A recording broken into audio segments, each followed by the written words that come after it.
Hi అండి, అందరికీ నమస్తే. Today my mini vlog. నేనైతే వెజిటబుల్స్ తెచ్చుకున్నాము.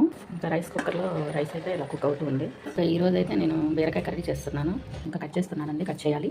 కొత్తిమీర, కరివేపాకు ఇలా టిష్యూ పేపర్ వేసి ఫ్రిడ్జ్లో పెట్టుకుంటానండి. నేను బాక్స్లో పెట్టి 1 వీక్ వరకు నిల్వ ఉంటుంది.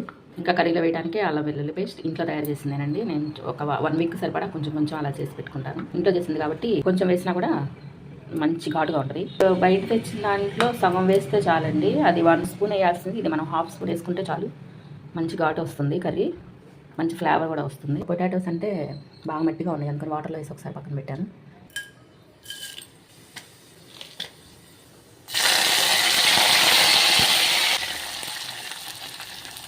ఉప్పు, కారం, పసుపు, అల్లం వెల్లుల్లి పేస్ట్.